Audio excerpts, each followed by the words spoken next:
প্রিয় দর্শক, আপনারা যে যেখানে আছেন সকলকে প্রীতি ও শুভেচ্ছা জানিয়ে আমি নিউ ইয়র্ক থেকে রতন তালুকদার লাইভ শুরু করছি। আজকে 14ই ডিসেম্বর, শহীদ বুদ্ধিজীবী দিবস।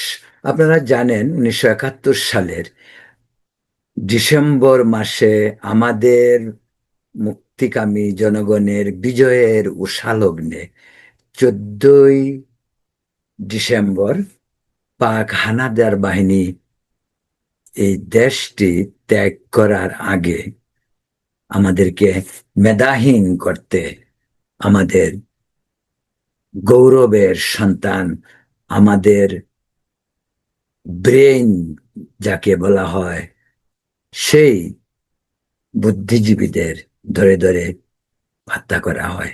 এ কারণেই এটি শহীদ বুদ্ধিজীবী দিবস।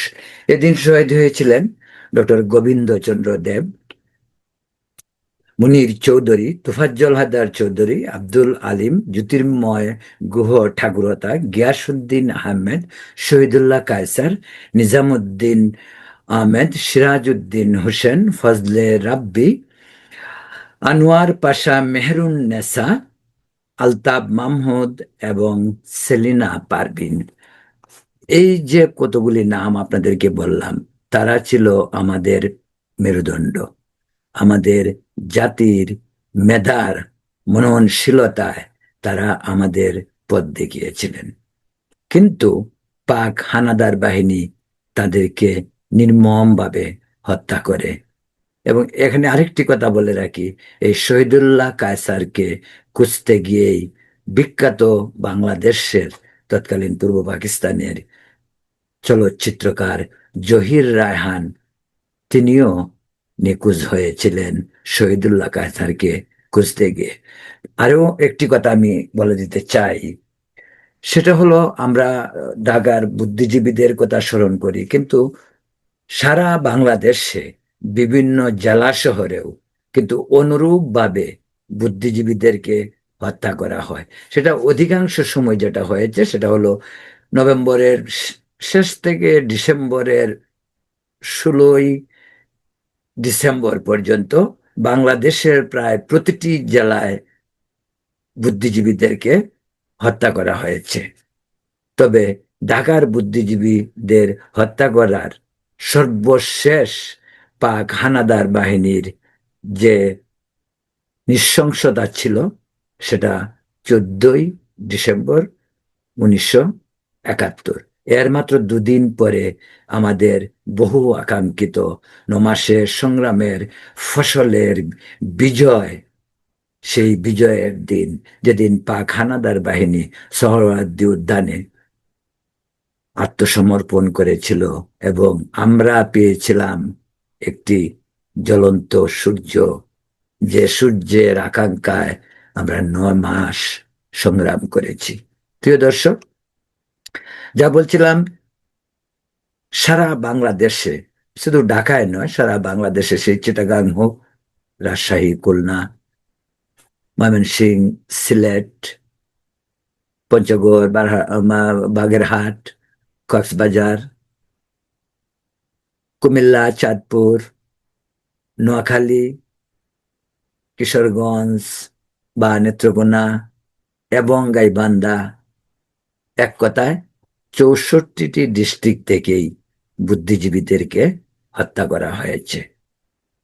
আজ সেই শহীদ বুদ্ধিজীবী দিবসে আমি সুদূর নিউ ইয়র্ক থেকে রতন তালুকদার লাইভের পক্ষ থেকে শহীদ বুদ্ধিজীবীদের বিদেহী আত্মার প্রতি বিনম্র শ্রদ্ধাঞ্জলি জানাচ্ছি, পাশাপাশি তাদের বিদেহী আত্মার শান্তি কামনা করছি।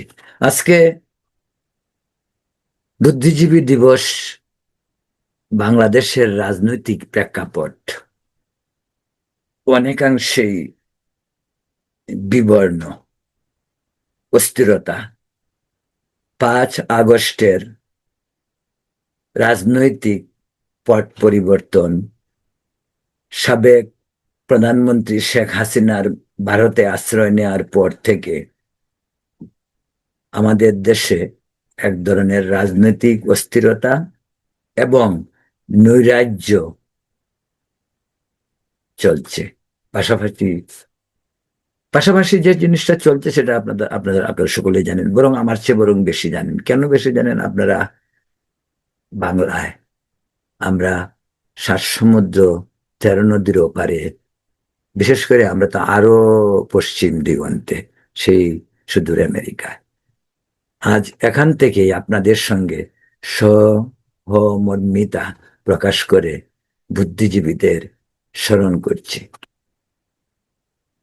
ডক্টর ইউনূস সরকার ক্ষমতায় আসার পর যে বিষয়টি বুদ্ধিবৃত্ত সম্পন্ন মানুষকে, বিবেককে সবচেয়ে বেশি যেটা নাড়া দেয়, যে বিষয়টি, সেটা হলো মুক্তিযুদ্ধের চিহ্নটুকু মুছে ফেলার নিরলস প্রচেষ্টা চলছে সরবে নীরবে।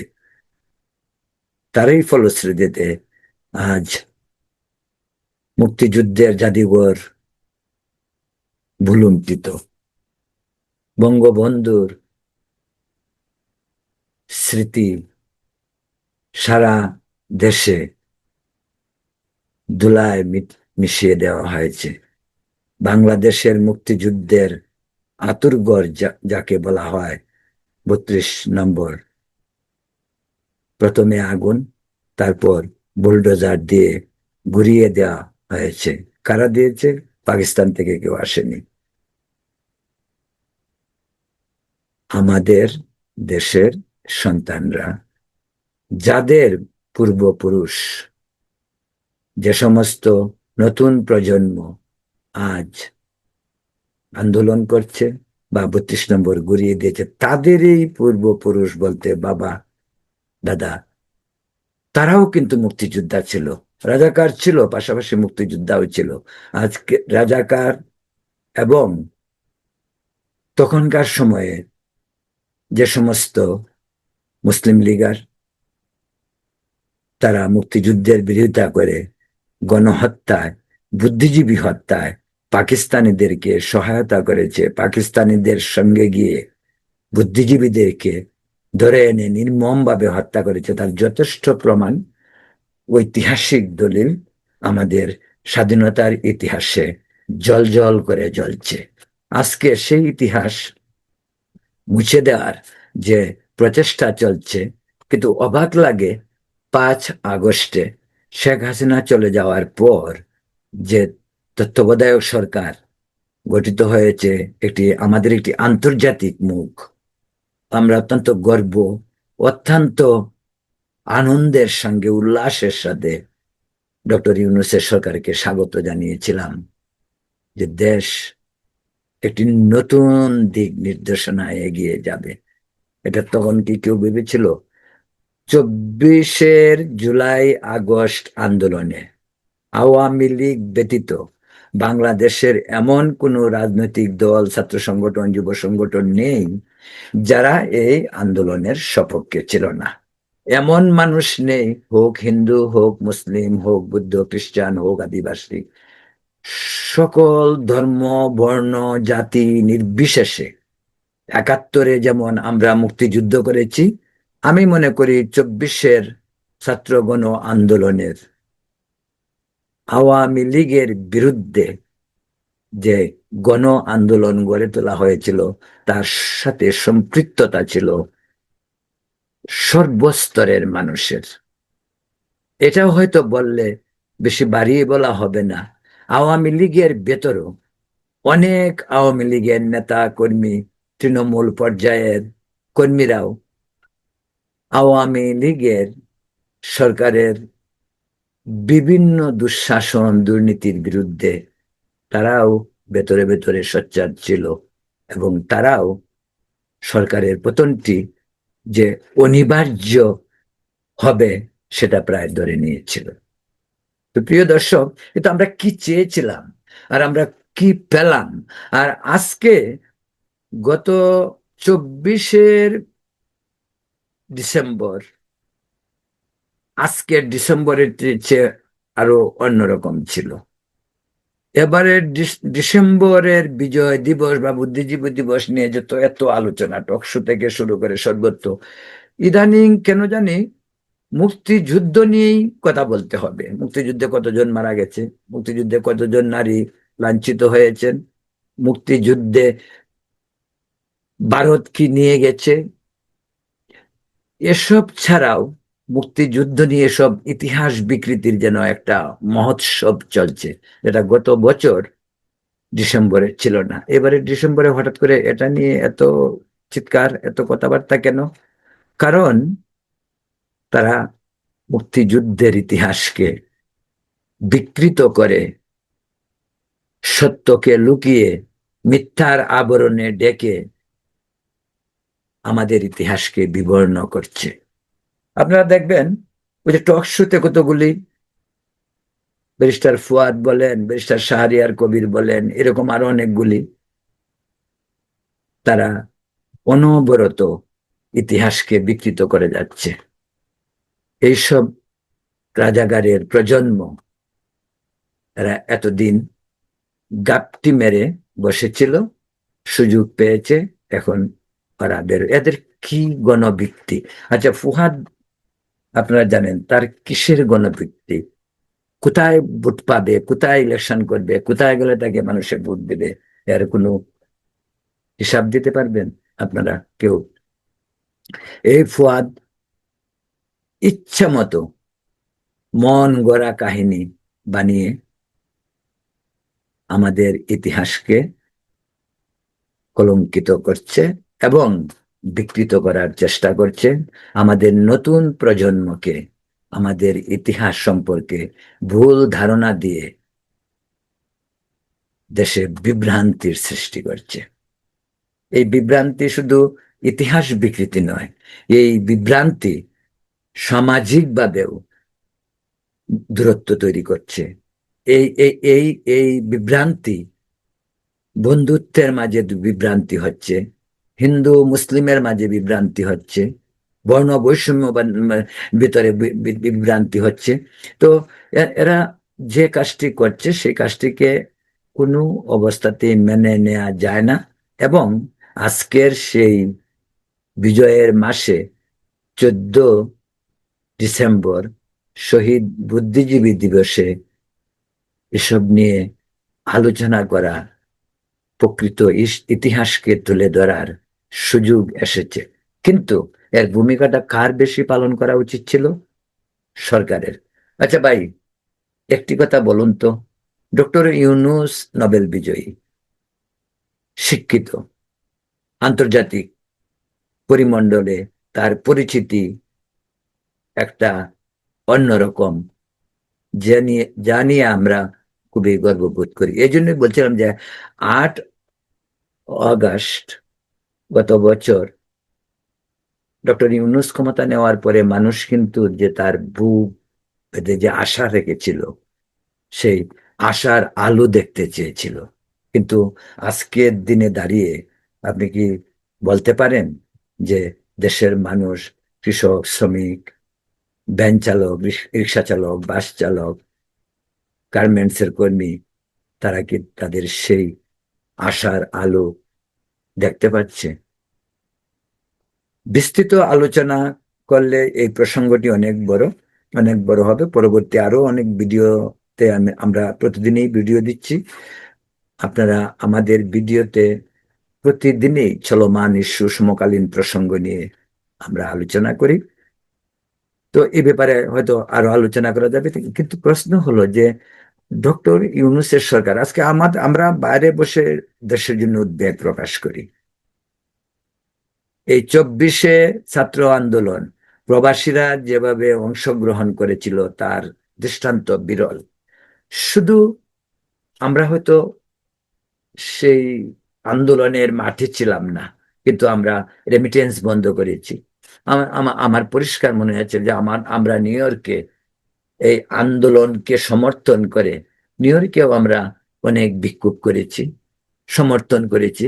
কিন্তু আজ কেন আমাদের আবার নতুন করে ভাবতে হচ্ছে যে 24শে যে আন্দোলনে ছাত্র সমাজকে আমরা সমর্থন দিয়েছি, সাহায্য করেছি, রেমিটেন্স বন্ধ করেছি, কিন্তু সেটা কতটুকু যুক্তিযুক্ত ছিল এই প্রশ্ন আজকে উঠেছে। যেমনটি মানুষ এখন বলা শুরু করছে যে আগেই ভালো ছিলাম। মানুষ আরো অনেক কথাই বলে। যেমন অনেক লোক আছে যারা এটাই নিয়ম মানুষের, মানুষ এটা করে আগে ব্রিটিশই ভালো ছিল। আমরা পাকিস্তান আমলে লোকজন বলতো না যে ব্রিটিশই ভালো ছিল, ওই জিনিসটার দাম এত ছিল, ব্রিটিশ আমলে এত ছিল। তারপর বাংলাদেশ হলে পরে আপনি যদি কম্পেয়ার করেন জিনিসপত্রের দাম, সাধারণ মানুষ কি দেখবে? সে নুন কিনতে যাবে সস্তায়, পেঁয়াজ কিনতে যাবে সস্তায়, ডিম কিনতে যাবে, তার প্রয়োজন, তার চাহিদা। আমাদের দেশের মানুষের চাহিদা কিন্তু খুব কম। আমাদের দেশের মানুষের চাহিদা কিন্তু ডাল ভাত, আমাদের দেশের মানুষের চাহিদা কিন্তু দুধ ভাত, আমাদের দেশের মানুষের চাহিদা কিন্তু বিরিয়ানি, পোলাও বা হালিম নয়, কাবাব নয়। আমরা মাছ ভাতে বাঙালি, আমাদের তো ঐতিহ্যই ছিল সেটা। গোলা ভরা ধান, গোয়াল ভরা গরু, পুকুর ভরা মাছ, এই ছিল আবহমান বাংলার ঐতিহ্য। সেভাবেই আমাদের বাংলাদেশের মানুষ অল্পতে খুশি, অতি কম চাহিদায় মানুষের অফুরন্ত জীবন তারা উপভোগ করেছে আনন্দ উল্লাসের মধ্যে। এই ধরনের ভোটের কথাই বলুন, আমাদের দেশে নির্বাচনে মানুষ পান বিড়ি সিগারেট খেয়ে ভোট দেয়, কিন্তু তার উৎসাহ, আনন্দের সীমাহীন প্লাবন। কিন্তু আজকে আমাদের দেশে কি হচ্ছে বলুন তো? আপনারা বলুন, আমরা কি ডক্টর ইউনূসের কাছ থেকে এগুলি আশা করেছিলাম? উনি যদি ব্যর্থ হবেন তিনি চলে যাবেন। তিনি মাঝে একবার বলেছিলেন তিনি চলে যাবেন, তো ভাই আপনাকে কে ধরে রাখছে? আপনি চলে গেলে চলে যান, আর একটা অন্তর্বর্তীকালীন তত্ত্বাবধায়ক সরকার হোক। সেটা আর আগেই হইতে পারতো। এখন যেহেতু একটা ইলেকশনের কথা বলা হচ্ছে, এর একটা ইলেকশনের তাফসিল ঘোষণা করা হয়েছে, ইলেকশন পর্যন্ত ভাই আপনার থেকে দয়া করে আল্লাহর হস্তে আমাদেরকে মুক্তি দিন। দেশ জাতি এই অন্তর্বর্তীকালীন সরকারের হাত থেকে মুক্তি চায়। মানুষের এখন এমন অবস্থা যে ভাই আমার রাজপ্রাসাদ চাই না,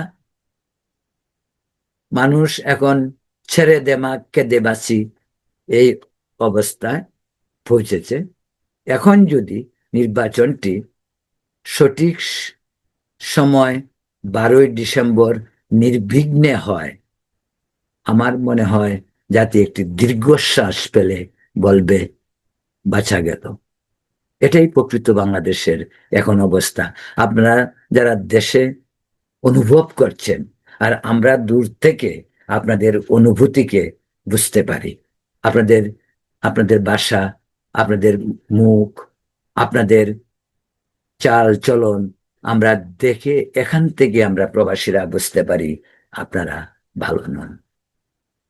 আপনাদের আকাঙ্ক্ষা, স্বপ্ন 5ই আগস্টের পর যে সোনালী স্বপ্ন আপনারা দেখেছিলেন, সেই স্বপ্ন এখন প্রায় ধুলায় লুণ্ঠিত। প্রিয় দর্শক, বলছিলাম তো ডক্টর ইউনূস, আমি অন্য প্রসঙ্গে যাব না। প্রতিদিনই তো ভিডিও করি, প্রতিদিনই কোনো না কোনো ইস্যু নিয়ে কথা বলছি। তুমি বলবেন না যে এই যে ডক্টর ইউনূস তালবাহানা কি কম হয়েছে? এই নির্বাচন নিয়েই দেখেন কত তালবাহানা হলো, আগে পরে লন্ডন মিটিং, চাঁদাবাজ, জামাতের মানে আনবিলিভেবল, যেটাকে বলে জামাতের আশ্চর্যজনক ভাবে উত্থান। সেটা উত্থান বিভিন্ন কারণে হইতে পারে। আওয়ামী লীগ এবং বিএনপির দেউলিয়াত্ব, রাজনৈতিক দেউলিয়াত্ব হয়তো জামাতকে এই রাস্তায় আকর্ষণীয় করে তুলেছে মানুষের কাছে।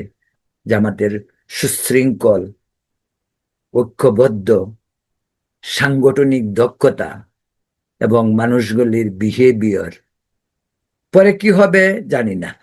কিন্তু জামাতের আমির ডক্টর শফিকুর রহমানের কথা শুনলে মানুষ একটু থমকে দাঁড়ায়। এই কারণেই যে ধীর স্থির বিনয়ী পরিমিত বোধ কথায় তার কাছ থেকে পাওয়া যায়, এর আগে মানুষ বোধহয় সেগুলি পায়নি। লন্ডন থেকে একজন ভার্চুয়ালি কথা বলছেন, কিন্তু সেই মানুষের মনে কি তিনি এত দাগ কাটতে পারছেন? না, পারেননি। কারণ যুদ্ধ করতে হলে রণক্ষেত্রে যেতে হবে, ঘরে বসে যুদ্ধ হয় না। আপনি ঘরে বসে অর্ডার দিবেন, আদেশ দিবেন, আর যুদ্ধ হবে, তা হবে না। এই ৭১-এর রাজাকার যারা যারা আমাদের ৩০ লক্ষ শহীদকে হত্যা করেছিল, যারা ২ লক্ষ মা বোনের ইজ্জত হরণ করেছিল, সেই রাজাকার প্রজন্মই এখন দেশে বিদেশে বসে মুক্তিযুদ্ধের নিয়ে প্রশ্ন তুলছে। আমি তো একটা বিষয় আজকে আপনাদেরকে বলতে চাই, সেটা হলো কি যে জামাত কিন্তু বাংলাদেশের তাদের কৃতকর্মের জন্য দুঃখ প্রকাশ করেনি। দুঃখ প্রকাশ কিন্তু মুসলিম লীগও করেনি। তো মুসলিম লীগ যেহেতু প্রায় শেষ হয়ে গেছে, জামাতের উত্থান হয়েছে, তো বাংলাদেশের ৭১-এর জামাতের ভূমিকার জন্য জামাতকে পরিষ্কারভাবে ক্ষমা চাইতে হবে, এক। দুই, জামাত এখন মুক্তিযুদ্ধের পক্ষে যে সমস্ত কথাবার্তা বলছে, বিশেষ করে গতকালকেই দেখলাম ডক্টর শফিকুর রহমান বিজয় দিবস এবং এবং বুদ্ধিজীবী দিবস পালনের জন্য জামাতকে এবং দেশবাসীকে আহ্বান জানিয়েছেন। আমি মনে করি এটা একটা গুড মানে প্রক্রিয়া, মানে মেইন স্ট্রিমে উঠার জন্য, জামাতকে মানুষের মন জয় করার জন্য, ইতিহাসকে মেনে নেওয়ার জন্য একটি ভালো পদক্ষেপ। এবং এই পদক্ষেপ জামাতকে যদি কন্টিনিউ করতে পারে এবং অন্যদের সাথে সমঝোতা করে দেশে একটি ঐক্যবদ্ধ রাজনৈতিক প্রক্রিয়া শুরু হতে পারে। পাশাপাশি অন্য একটি বিষয় খুবই গুরুত্বপূর্ণ, এই জন্য বলতে চাচ্ছি, প্রতিবেশীকে ইগনোর করে, প্রতিবেশীকে অবজ্ঞা করে, প্রতিবেশীকে অপমান করে, লাঞ্ছিত করে দেখা যায় না। আমাদেরকে বুঝতে হবে আমাদের প্রতিবেশী ভারত বা মায়ানমার, এই দুটো প্রতিবেশী কিন্তু আমাদের চেয়ে শক্তিশালী। এই দুটো প্রতিবেশী কিন্তু আমাদেরকে মুক্তিযুদ্ধে সাহায্য করেছে। ভারত তো ভয়াবহভাবে করেছে, সোভিয়েত রাশিয়া ছিল তখন, এখন রাশিয়া, তারাও আমাদের মুক্তিযুদ্ধের অকৃত্রিম বন্ধু। তো এইসব বিষয়গুলো জামাতকে মানতে হবে। মুক্তিযুদ্ধের ইতিহাসকে মুছে ফেলার চেষ্টা যত জামাত করবে, তত জামাত আরো বেশি বিতর্কিত হবে। তাকে বাংলাদেশের রাজনীতিকে প্রতিষ্ঠিত হতে হলে তাকে মুক্তিযুদ্ধের চেতনাকে ধারণ করতে হবে, লালন করতে হবে, বঙ্গবন্ধুর স্মৃতির প্রতি শ্রদ্ধা তাদের জানাতে হবে, আমাদের বুদ্ধিজীবীদের স্মৃতির প্রতি শ্রদ্ধা জানাতে হবে। ৩২ নম্বর যারা ভেঙ্গেছে তার প্রতিবাদ করতে হবে, ৩২ নম্বরকে আবার ৩২ নম্বরই বানাতে হবে। ৩২ নম্বর থেকেই স্বাধীনতার আওয়াজ বেরিয়েছিল। তাই ডক্টর ইউনূস যতই এসব বিষয়কে ইগনোর করুক, এর পরিণতি কতটুক হবে আপনারাও দেখতে পারবেন। আমরা তো অনেক কিছুই দেখতে পাই, সব ঘুরে ঘুরে ফিরে আসে, এমন কিছু নয় যে ফিরে আসবে না, সব ফিরে আসবে। এই যে আজকে আমরা মুক্তিযুদ্ধের কথা বলছি, এটা আমাদের মুক্তিযুদ্ধের কথা তো কাউকে চাপিয়ে দেওয়ার বিষয় না, এটা ইতিহাস, ঘটনা ঘটেছে। ৭১ সালে আমরা মুক্তিযুদ্ধে জয়লাভ করেছি, আমরা পাকিস্তানের সঙ্গে যুদ্ধ করেছি। আমাদের হয়তো ভারত সাহায্য করেছে, কিন্তু যুদ্ধ তো আমরা করেছি, ভারতও করেছে যুদ্ধ, কিন্তু ভারত তো আর আমাদেরকে টেনে নিয়ে যায়নি। আমরা পাকিস্তানের সঙ্গে বিদ্রোহ করে ভারতে আশ্রয় নিয়েছি। ভারত স্বাভাবিকভাবে আমাদেরকে বিশাল প্রতিবেশী দেশ হিসেবে আমাদের সাহায্য করেছে, আমাদেরকে ট্রেনিং দিয়েছে, আমরা মুক্তিযুদ্ধ করেছি। ভারত আমাদের ১ কোটি শরণার্থীকে লালন পালন করেছে, অস্বীকার, এটি ইতিহাস। এবং আপনি যদি বলেন যে না এগুলি হয় নাই, ৩০ লক্ষ লোক মারা যায় নাই, ২ লক্ষ এই সমস্ত জারজ সন্তান পাকিস্তানের বীজে তৈরি, এই জারজ সন্তানরা পাকিস্তানের পক্ষে গীত গাইবে, সেটাই তো স্বাভাবিক। ওই যে পিনাকি বলে ২০০০, এটা হইল? ফাহাদ বলে 7,000, এটা হইল? আর অন্যান্যরা বলে কিসের বিজয় দিবস, একটা মুখ খারাপ করে। আর আমি সেই শব্দটা মুখে নিতে চাই না। এগুলি হয় না। এগুলি যে বলে না যে অতি দর্পে হতলঙ্কা, তার জন্য একদিন তাদেরকে পে করতে হবে। এবারে ইতিহাস বলে, ইতিহাস কাউকে ক্ষমা করে না। ইতিহাস সবসময় সামনের দিকে যায়। সাময়িক ইতিহাসের চাকা পিছনের দিকে গেলেও আবার ফিরে আসে। 75-এ গিয়েছিল, আবার ফিরে আসছে। তো এটাই তো ইতিহাস। মুক্তিযুদ্ধে তৎকালীন সেনা অফিসার জিয়াউর রহমানের গৌরবময় ভূমিকা ছিল। এটা যদি আওয়ামী লীগ স্বীকার না করে সেটাও ঠিক নয়। যেমন বিএনপি একটি প্রধান রাজনৈতিক দল হিসেবে বিএনপিকেও মুক্তিযুদ্ধ, বঙ্গবন্ধু, মুক্তিযুদ্ধের চেতনাকে লালন করতে হবে। যদিও ইদানিং বেশি বেশি করে বিএনপি মুক্তিযুদ্ধের কথা বলছে, এটাও আমার কাছে অনেকটা আর্টিফিশিয়াল মনে হয়। এই কারণে যে জামাত, আজকে জামাতের বিরোধিতা করতে হবে। জামাত তাদের প্রধান প্রতিদ্বন্দ্বী, যার ধরেন এখন তারা, আগে তারা রাজাকার জামাতকে বলতো না, এখন আওয়ামী লীগের চেয়ে তারা বেশি জামাত রাজাকার বলা শুরু করছে। এটা হলো বাংলাদেশের রাজনীতির বাস্তবতা। তো প্রিয় দর্শক, তো আজকে ডিসেম্বর মাস, ডিসেম্বর মাস আমাদের জন্য আনন্দ এবং বেদনার মাস, বিজয়ের মাস। বেদনা বলছি এই কারণে, এই ডিসেম্বরে হাজার হাজার মা বোন তাদের স্বামী হারিয়েছে, ভাই হারিয়েছে, ছেলে হারিয়েছে। তাই এই মাসে ছিল ছেলেহারা মায়ের আর্তনাদ, ভাইহারা বোনের মুমূর্ষ কান্না, এবং আকাশে বাতাসে লাশের গন্ধ। এসব ডিসেম্বরে আমাদেরকে বিচলিত করে, আমাদেরকে বেদনায় বুক ভরে দেয়। পাশাপাশি যখন আমরা নতুন সূর্যের আলো দেখি, তখন আমরা আবার বিজয়ের যে চেতনা, সেই চেতনার উন্মেষে আমরা আবার জেগে উঠি সম্ভাবনার জন্য, ভবিষ্যতের জন্য, ভবিষ্যতের সুন্দর বাংলাদেশের জন্য, বঙ্গবন্ধুর স্বপ্ন, 71-এর স্বপ্ন, শহীদদের স্বপ্ন বাস্তবায়নের জন্য। দেশের মানুষ, সর্বস্তরের মানুষ, মুক্তিযুদ্ধ শুধু কজন মানুষ করেনি। মুক্তিযুদ্ধ শুধু ভারতে 1 কোটি হিন্দু ভারতে গিয়েছে আর মুক্তিযুদ্ধ হয়ে গেছে, দেশ হয়ে গেছে, তা নয়।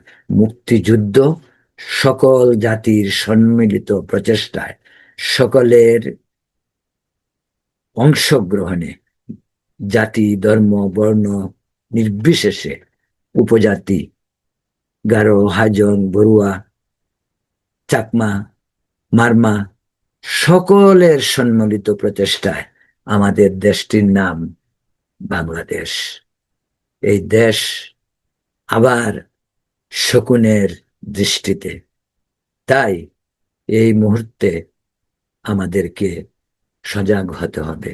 আমি অন্য একটি বিষয়ে বলবো, যারা 71-এর শত্রু ছিল, রাজাকার ছিল, তাদেরও সেই শুভবুদ্ধির উদয় হোক। দেশটি আমাদের সকলের দেশ, চিরদিন আমাদের।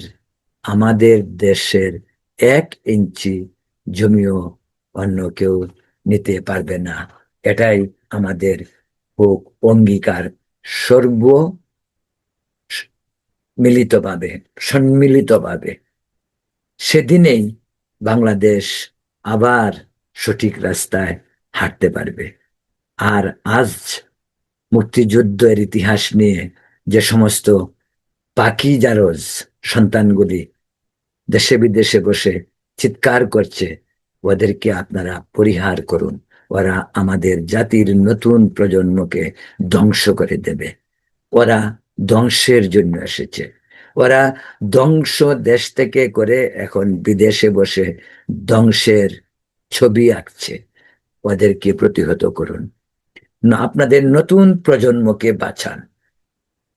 ওদের অশ্রাব্য ভাষায় গালিগালাজ, মানুষকে হেয় প্রতিপন্ন করা, মানুষের চরিত্র হনন করা ওদের বিদেশে বসে ভিউ ব্যবসার মূলধন। তাই আপনাদের, আমাদের দেশের নতুন প্রজন্মকে বাঁচাতে হলে সঠিক ইতিহাস তুলে ধরতে হবে। সেই ইতিহাস বাংলাদেশের ইতিহাস, ৭১-এর ইতিহাস, মানুষের যুদ্ধ জয়ের ইতিহাস। সেই ইতিহাসকে উর্ধে তুলে ধরতে হবে। কে রাজাকার, কে মুক্তিযোদ্ধা? রাজাকার চিরদিন রাজাকার, মুক্তিযোদ্ধা চিরদিন মুক্তিযোদ্ধা। এটাই আমাদের ইতিহাস। তাই আজকের দিনে আমি মনে করি যে বাংলাদেশের মতো মাথা উঁচু করে হাঁটতে হলে সকল জাতির ঐক্যবদ্ধ প্রচেষ্টা দেশটিকে এগিয়ে নিয়ে যেতে হবে। প্রিয় দর্শক, আবারও শহীদ বুদ্ধিজীবী দিবসে আপনাদের প্রতি জানাচ্ছি শুভেচ্ছা। আর প্রয়াত বুদ্ধিজীবীদের আত্মার প্রতি, তাদের স্মৃতির প্রতি বিনম্র শ্রদ্ধা। সেই সঙ্গে আপনারা ভালো থাকুন, সুস্থ থাকুন। কাল অন্য কোনো প্রসঙ্গ নিয়ে আবার আসব। ধন্যবাদ।